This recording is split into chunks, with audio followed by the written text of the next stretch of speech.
ब्रह्मांड एक ऐसी जगह है जिसकी कोई बाउंड्री नहीं है।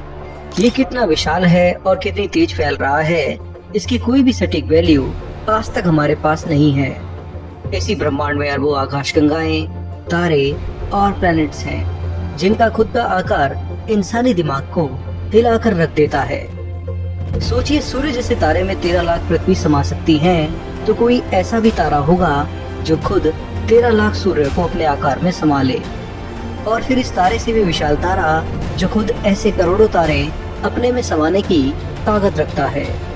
इस ब्रह्मांड में कौन कितना विशाल है और कितनी क्वांटिटी में क्या क्या समा लेता है, ये सोचकर ही दिमाग चकरा जाता है।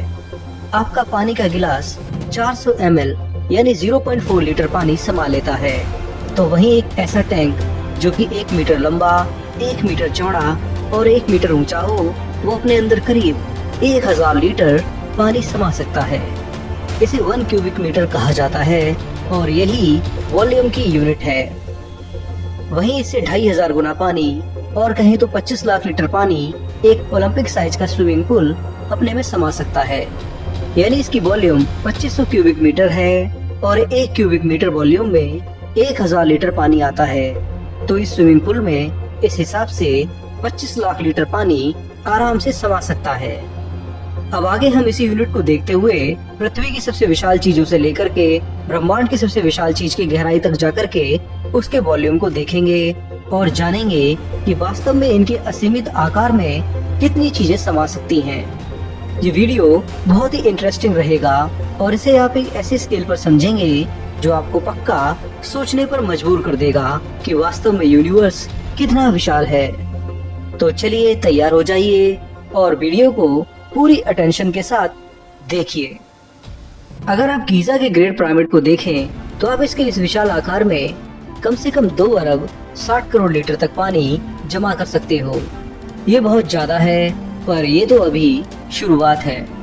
नासा की व्हीकल असेंबली बिल्डिंग, जहाँ बहुत मैसिव और विशाल स्पेस रॉकेट असेंबल होते हैं, उसकी वॉल्यूम गीजा के ग्रेट पिरामिड से 1.5 गुना ज्यादा है। यानी 1.5 ऐसे पिरामिड इस असेंबली में फिट हो सकते हैं।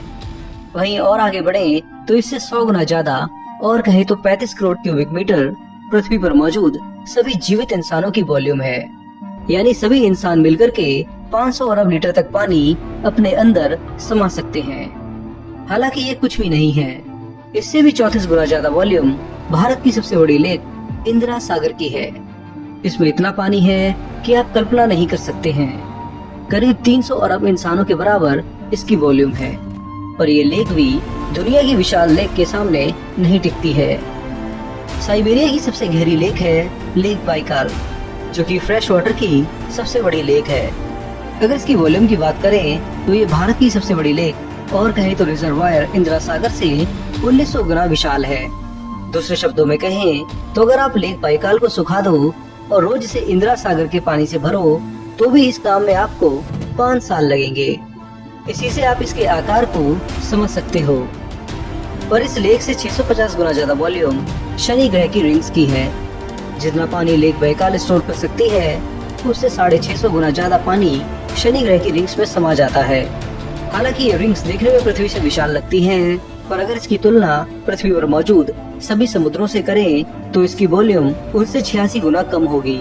यानी थ्योरेटिकली पृथ्वी पर मौजूद समुद्र शनि ग्रह जैसी 86 रिंग्स को अपने में समा सकते हैं। वहीं पृथ्वी की बात करें तो पृथ्वी अपने अंदर करीब 10 टू द पावर 24 लीटर पानी समा सकती है। ये सभी समुद्रों में मौजूद पानी से 1000 गुना ज्यादा है। अगर पृथ्वी की तुलना अपने चंद्रमा से करें तो ये 45 चंद्रमाओं को अपने में समा सकती है। वहीं प्लूटो जैसे 170 छोटे ग्रह और मार्स जैसे 7 ग्रह पृथ्वी के विशाल आकार में आसानी से समा सकते हैं। यहाँ पर पृथ्वी काफी विशाल लगती है, पर अब जैसे जैसे हम वॉल्यूम के एस्ट्रोनॉमिकल स्केल पर आगे बढ़ेंगे, तब ये पृथ्वी भी विशाल समुद्र के सामने एक पानी की बूंद की तरह दिखने लगेगी। अगर हम पृथ्वी की जुपिटर से तुलना करें तो अपने विशाल आकार में जुपिटर करीब 1400 पृथ्वी समा सकता है। बस सूर्य के सामने ये भी छोटा पड़ जाता है। 14 लाख किलोमीटर में फैला सूर्य अपनी वॉल्यूम में जुपिटर जैसे 1000 ग्रह समा सकता है। पर ये सब तभी है जब हम जुपिटर को पूरी तरह निचोड़ के सूर्य में फिट करें। खैर आगे बढ़ते हैं और चलते हैं पृथ्वी से 8.6 लाइट ईयर दूर आसमान के सबसे चमकीले तारे सिरियस की ओर, जिसे आप खुद अपनी आंखों से देख सकते हो। ये देखने में ब्लूइश दिखाई देता है और सूर्य से काफी गर्म है। इसका आकार सूर्य से 1.7 टाइम्स बड़ा है। वॉल्यूम की बात करें तो ये अपने अंदर 5 सूर्यों को समा सकता है। ये हमारे नजदीक सबसे विशाल तारा है। खैर तारों की स्केल पर यह तो अभी शुरुआत है। पृथ्वी से 850 लाइट ईयर दूर है blue super giant star Regal. ये तारा देखने में ब्लू है और सूर्य से काफी ज्यादा चमकीला और गर्म है। इसकी ब्राइटनेस की बात करें तो ये हमारे सूर्य से 1,20,000 गुना ब्राइट है। सूर्य से 74 गुना बड़े होने की वजह से ये अपने विशाल आकार में सूर्य जैसे 4 लाख तारे समा सकता है। ये सच में बहुत विशाल है, पर यह तारा भी इस रेड सुपर जायंट स्टार के आकार के सामने फीका पड़ जाता है। पृथ्वी से 500 लाइट ईयर दूर है बीटलजूस स्टार, जो अपने लास्ट फेज में है। इसके आकार की बात करें तो ये सूर्य से 700 गुना विशाल है और अपने इस असीमित आकार में ये रीगल जैसे 1500 तारे और सूर्य जैसे 60 करोड़ तारों को समा सकता है। ये सच में बहुत विशाल है, पर यह तारा भी आगे आने वाले तारे के सामने कुछ नहीं है। ये तो आपको पता ही है कि ब्रह्मांड का अब तक का खोजा गया सबसे विशाल तारा red hyper giant star Stephenson 218 है। इसका फैलाव सूर्य से 2000 गुना है और बीटलजूस से 3 गुना।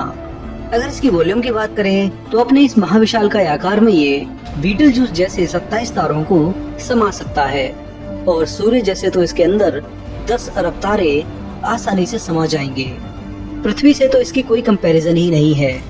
फिर भी अगर इसे कंपेयर करें तो स्टीफनसन 218 हमारी पृथ्वी जैसे 13,000 ट्रिलियन यानी 1,30,000 खरब पृथ्वी समा सकता है, जो सच में हैरान कर देता है।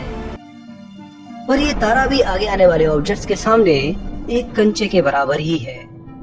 चलिए अब चलते हैं ब्रह्मांड के दूसरे सबसे विशाल ब्लैक होल टॉन 618 की ओर। ये अल्ट्रा मैसिव ब्लैक होल है जिसका मास 66 अरब सूर्यों के बराबर है। अगर इसके आकार की बात करें तो इसका फैलाव ही कम से कम 200 अरब किलोमीटर जितना है। एक लाइन में रखने पर इसमें 1,40,000 सूर्य आ जाएंगे। पर इसकी वॉल्यूम की बात करें यानी अपने अंदर कितना मैटर समा सकता है तो अब ये आपके होश उड़ा देगा। टॉन 618 अपने अंदर स्टीफनसन 218 जैसे 22 लाख तारे और सूर्य जैसे 2,20,000 खरब तारे समा सकता है। अपनी पूरी गैलेक्सी में इतने तारे नहीं हैं जितना ये अपने अंदर समाने की क्षमता रखता है। खैर टॉन 618 की जो वॉल्यूम है उतनी ही वॉल्यूम पृथ्वी से 3,300 लाइट ईयर दूर कैट आई नेबुला हर साल बढ़ा लेता है। यानी इसका आकार हर साल इतना बढ़ता है जितने में ये पूरे टॉन 618 को अपने में समा ले। वही बात करें ब्रह्मांड के अब तक के खोजे गए सबसे विशाल ब्लैक होल फिनिक्स ए स्टार की, तो ये ब्लैक होल सच में कई रिकॉर्ड तोड़ देता है। ये अपने अंदर करीब 4 टॉन 618 जैसे ब्लैक होल्स को समा सकता है और करीब 7,50,000 खरब सूर्य। सच में इसकी वॉल्यूम को देखकर होश उड़ जाता है। पर आगे ये ब्लैक होल भी नहीं टिकने वाला है। ब्रह्मांड में ऐसे ऑब्जेक्ट्स मौजूद हैं जो इसे भी एक रेत के कण के बराबर बना देते हैं। चलिए अब चलते हैं पृथ्वी से 407 लाइट ईयर दूर एक ऐसी डार्केस्ट जगह पर जहां आपको शायद ही कोई तारा दिखाई दे। ये है सबसे डार्केस्ट क्लाउड बर्नार्ड 68। असल में ये गैस का बादल यानी नेबुला है और इसमें कोई स्टार नहीं है, पर इसके डार्क होने की वजह से हम इसके पीछे मौजूद स्टार्स को देख नहीं पाते हैं, तो इसलिए हमें ये अपनी गैलेक्सी में एक गैप जैसा दिखाई देता है। खैर फिनिक्स ए स्टार से ये फैलाव में करीब 8 गुना विशाल है और अपने इस आकार में ये इस जैसे 500 ब्लैक होल समा सकता है। इसी से आप समझ सकते हैं कि हम सूर्य से कितना आगे निकल आए हैं। खैर बर्नार्ड 68 भी कुछ नहीं है। पृथ्वी से 10,000 लाइट ईयर दूर है बबल नेबुला। ये आकार में 10 लाइट ईयर में फैला है। ये इतना विशाल है कि एक लाइन में बर्नार्ड 68 जैसे 20 डार्क नेबुला रखे जाएं, तब इसे पूरा नापा जा सकेगा। अब अगर मैं इसकी वॉल्यूम की बात करूं तो ये नेबुला अपने अंदर कम से कम 8,000 बर्नार्ड 68 जैसे डार्क नेबुला समा सकता है। अब हम नेबुला से आगे बढ़कर गैलेक्सीज पर जाने वाले हैं और यहाँ उनकी कंपैरिजन के साथ साथ अब हम यूनिवर्स के सबसे विशाल का स्ट्रक्चर के भी वॉल्यूम को देखेंगे जो आपके पूरी तरह होश उड़ा देगा। तो अब सीधा चलते हैं पृथ्वी से 1,63,000 लाइट ईयर दूर लार्ज मैग्नेटिक क्लाउड की ओर। ये असल में एक ड्वार्फ गैलेक्सी है जो मिल्की वे के चक्कर लगाती है। इसका फैलाव 32,000 लाइट ईयर में है। अगर इसकी वॉल्यूम को निकाला जाए तो अभी अपने अंदर इतने नेबुलास को समा सकता है जितने हम गिन भी